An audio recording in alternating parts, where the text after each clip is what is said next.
Je dois vous avouer un truc. Et oui, je fais partie de ces pigeons qui ont acheté la Nintendo Switch 2. Et oui, je suis un pigeon. Elle est là, ma super Nintendo Switch 2. Elle est magnifique, elle est flambant neuve, elle est superbe. Elle fait tourner ici Fantasy Life que vous voyez. De belle manière d'ailleurs, très bon jeu, je vous le conseille. Il est vraiment chouette, je commence vraiment à m'y prendre. Oui, je suis un pigeon. Je suis un gros pigeon, j'ai acheté la Nintendo Switch 2. Pourquoi? Parce que j'avais envie de me faire plaisir et je suis coupable. Franchement, c'est de la merde. C'est une console de merde. Tout le monde vous le dira. Vous allez sur YouTube, sur n'importe quelle raison, on vous dira à quel point Nintendo vous prend pour des pigeons, à quel point cette console est de la merde, comme la Switch 1 d'ailleurs, c'était de la merde. Mais elle est toujours mieux que cette Switch 2, donc gardez la Switch 1 et n'achetez pas la 2 si vous la voulez, parce que c'est de la merde, il faut pas. Et puis elle est remplie de bugs, elle a une batterie de merde. Voilà tout ce qu'on peut entendre. Limite, je suis coupable, je me sens vraiment jeté en prison parce que je l'ai acheté. Est-ce qu'ils ont raison? Je ne sais pas. On va directement passer aux critiques globales que cette console reçoit. Alors les premières critiques dont on peut parler, c'est évidemment la batterie. La batterie qui apparemment est très merdique pour une console portable, hein, c'est ce qu'on entend. Et si vous la comparez à une Steam Deck, alors là, c'est vraiment une batterie de merde. Elle est remplie de bugs apparemment aussi. Ça, c'est ce que j'entends, les Joy-Con qui ne fonctionnent pas. Ça, je vais être très honnête, de mon côté, la console ne souffre pas de bugs, donc voilà, je ne peux pas trop en parler, mais effectivement, malheureusement, quand vous achetez une console à sa sortie, elle peut être victime de certains bugs, et ça, toutes les consoles en sont victimes, mais visiblement, la Nintendo Switch ne fait pas exception. Elle est évidemment pas performante du tout. Pourquoi? Parce que Nintendo n'a jamais été dans la course à la performance. Alors pourquoi cette Switch 2 serait performante? Je ne sais pas, on y répondra plus tard. Elle est évidemment comparée sans cesse à une Steam Deck ou à d'autres consoles portables, parce que évidemment ces consoles restent toujours bien meilleures qu'une console Nintendo. Ça ne vaudra jamais la peine d'acheter une console Nintendo plutôt qu'une Steam Deck ou une autre. On parle aussi du prix de la console, du prix des jeux. C'est deux choses complètement différentes et ça on va y revenir un peu plus tard. Voilà, maintenant que les critiques globales je les ai énumérées, je vais en parler un peu plus tard lors du chapitre 4 de cette vidéo où je décortiquerai vraiment toutes ces critiques et je donnerai mon avis dessus, mais je vais parler juste avant du monde de jeux vidéo. Pourquoi je parle du monde du jeu vidéo? Parce que c'est un monde toxique comme tous les univers auxquels vous pouvez être affilié et que vous pouvez aimer. Je pense que le monde des jeux vidéo ne fait pas exception. Si vous jouez sur Nintendo, on va vous traiter d'enfant. On va vous dire que vous faites de la merde parce que vous n'êtes pas performant. Vous ne jouez pas pour la performance et ce n'est pas normal. Nintendo vous prend pour des cons. Si vous jouez à la PlayStation, vous êtes nul parce que la Xbox est évidemment plus puissante. Si vous jouez à la Xbox, vous êtes nul parce qu'évidemment un PC c'est mieux si vous avez un PC. Mais attention, c'est pas terrible parce que vous n'avez pas le meilleur processeur, le meilleur écran ou le meilleur que sais-je. Le monde du jeu vidéo, c'est ça. Certaines personnes ne voient que la performance et ne se posent même pas la question du plaisir au final. Jouer aux jeux vidéo, c'est du plaisir. Et un joueur de jeux vidéo ne cherche pas forcément la même chose qu'un autre joueur de jeux vidéo. Personnellement, je travaille et aujourd'hui, en plus de mon travail, quand je joue aux jeux vidéo, ce que je veux, c'est de la détente. J'aime aussi la performance. J'ai une console Series X qui me suffit très bien, avec laquelle je joue à des jeux comme Elden Ring. Et elle me suffit parfaitement, j'ai pas besoin d'avoir plus, je n'ai pas envie d'avoir un PC, je n'ai pas envie de changer tout le matériel de mon PC constamment. Il y a des joueurs PC qui n'arrivent pas à comprendre ça. Mais le monde du jeu vidéo, c'est ça, vous êtes critiqué peu importe à quoi vous jouez et comment vous y jouez parce qu'on vous dira toujours qu'il y a mieux et que vous ne devez pas jouer à ça. Je vais prendre maintenant les critiques et je vais en parler lors de la section avis de cette vidéo. Je vous ai expliqué pourquoi je faisais cette vidéo. Parce que le monde du jeu vidéo est toxique et critique énormément les joueurs entre eux en fait. On fait partie d'une même team, hein, la team de joueurs de jeux vidéo, point barre. Et dans les critiques qu'il y a évidemment la batterie de la console. La batterie est énormément critiquée parce qu'elle ne tient pas énormément. Alors honnêtement, je vais être sincère, j'ai une Steam Deck. Je l'ai eu, vous n'êtes pas obligé de me croire, mais je ne parle pas de la Steam Deck sans la connaître, je parle en la connaissant. Je l'ai eu pendant quelques mois et j'ai joué pas mal sur ces mois-là. Puis j'ai fini par la revendre parce que je n'y jouais plus pour une raison très simple. C'est parce que je ne suis pas un joueur PC, mais je suis un joueur Xbox et j'avais mis sur la Steam Deck le Xbox Game Pass. C'était très bien, sauf que les jeux sur Steam Deck, ils ne sont pas peaufinés Steam Deck. Ils sont pas mal, hein, ils sont bien, mais ils sont beaucoup plus pixelisés. Sur la Nintendo Switch 2, vous aurez un bien meilleur rendu. On parle des concessions qu'il faut faire, par exemple, quand on joue à Cyberpunk sur la Switch 2. Mais il faut se rendre compte que Cyberpunk sur la Switch 2, il tourne magnifiquement bien si vous le comparez à la manière dont il va tourner sur une Steam Deck. Sur une Steam Deck, il sera pixelisé, il ne sera pas peaufiné, il va marcher, il n'y a pas de souci, il tournera. Mais le rendu n'est pas pareil. Alors oui, vous avez des concessions. Oui, on parle d'un jeu, c'est la version Covid de Cyberpunk sur Switch 2, mais il est peaufiné pour la Switch 2, il est magnifique, le rendu est beaucoup plus beau que ce que vous aurez sur une Steam Deck, tout simplement. Et donc oui, ça vaut la peine de le prendre sur une Switch 2. Tous les jeux Nintendo sont peaufinés aussi au maximum de la puissance de la console. On critique beaucoup la Switch 1 en termes de performance, mais il faut se rendre compte que certes, la Switch 1 était à peine plus puissante qu'une Game Boy Advance. J'exagère, mais vous avez compris le principe. Mais quand vous jouez à certains jeux qui étaient sortis sur Switch 1, ils sont peaufinés au maximum pour tirer le plus possible de la console, parce que c'est ça Nintendo aussi. Alors ils nous prennent des pigeons sur certains points, ils nous font payer un peu tout et n'importe quoi, des caméras trop chères, des chips trop chers, etc. Ça je suis bien d'accord, mais globalement, honnêtement, la console est super bonne à son lancement et la batterie tient bien mieux. Comme je le disais en commençant la comparaison avec la Steam Deck, jouer à Cyberpunk, c'est un très bon exemple en fait. C'est un très bon exemple pour comparer les deux consoles. Jouer à Cyberpunk sur la Steam Deck et jouer à Cyberpunk sur la Switch 2, comparez un peu les deux puissances de batterie pour voir. Je peux vous jurer que sur Steam Deck, il va pas tourner mieux.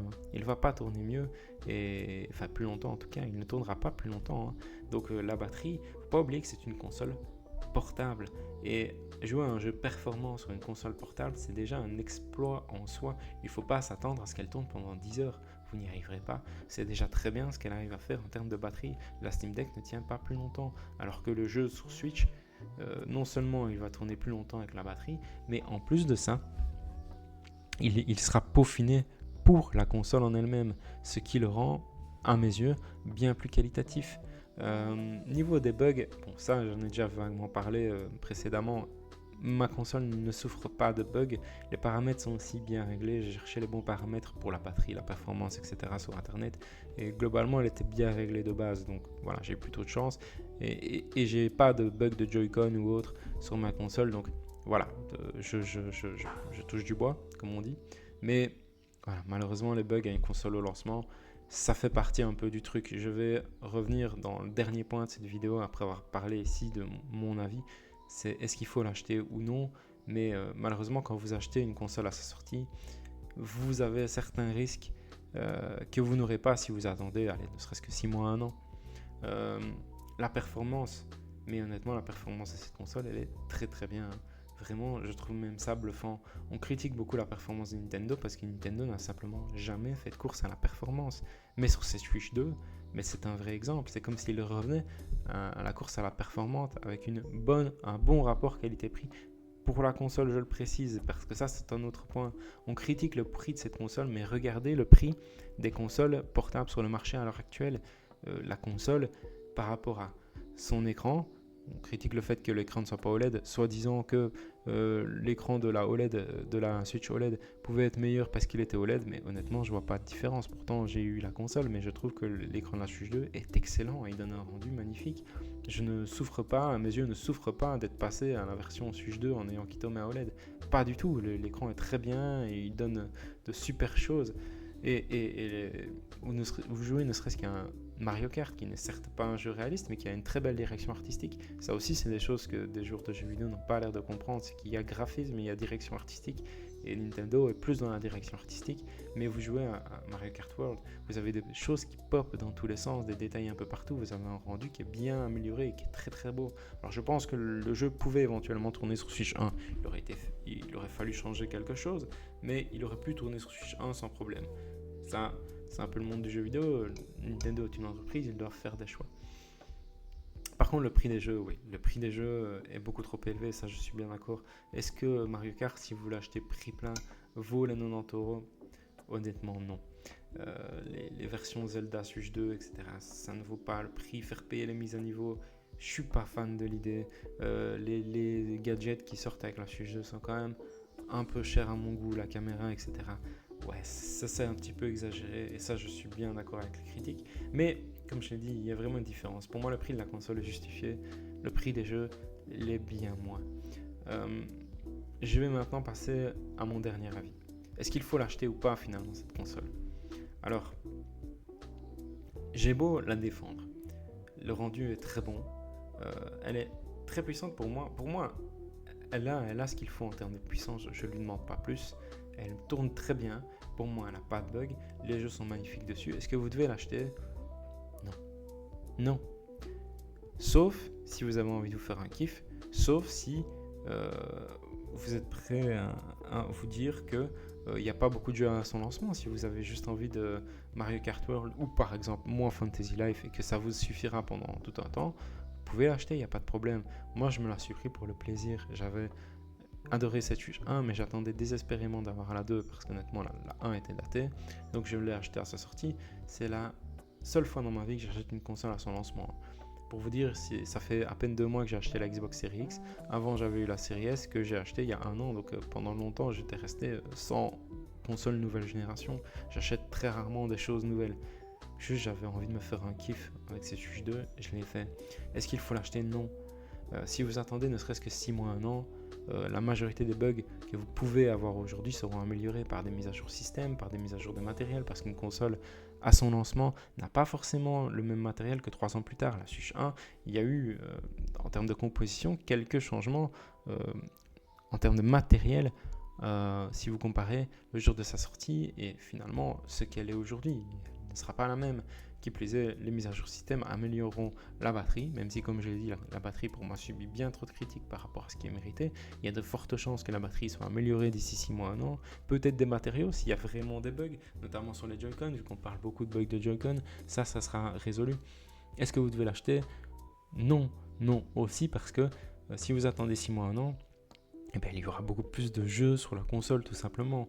Et donc, c'est tout bénef. C'est tout bénef d'attendre en fait. C'est tout bénef. Achetez-la uniquement si vous avez envie de vous faire le kiff de l'acheter. C'est vraiment ma conclusion. Point barre en fait. Il ne faut pas chercher plus loin. Il ne faut pas aller plus loin que ça. Le jeu vidéo, c'est avant tout un plaisir, une détente, un kiff qu'on se fait personnellement. Si vous avez envie de vous faire ces kiffs-là, vous pouvez le faire. Est-ce qu'il est conseillé de le faire? Non, parce que vous y gagnerez à attendre. Mais vous êtes en droit de le faire. Vous n'êtes pas un pigeon forcément. Vous n'êtes pas le dindon de la farce. Vous n'êtes pas un couillon. Vous n'avez pas tort de le faire. C'est un plaisir. Vous êtes la seule personne à savoir comment vous dépensez votre argent. Et si vous avez envie de vous le faire, en acceptant le fait que peut-être la version dans 6 mois sera bien meilleure et en acceptant le fait que peut-être oui, il n'y a pas énormément de jeux à sa sortie, eh bien il n'y a pas de problème, vous pouvez vous l'acheter. Comme j'ai dit, je ne la conseille pas forcément à sa sortie. On n'achète pas de console à sa sortie, peu importe laquelle d'ailleurs. Mais vous êtes en droit de le faire, il n'y a aucune honte à ça. Je vous souhaite une belle journée et peut-être à une prochaine vidéo. N'hésitez pas à vous abonner, je débute sur YouTube, je m'améliore vidéo en vidéo. Je suis en train de peaufiner certaines choses sur le montage, des trucs que je vais mettre en place.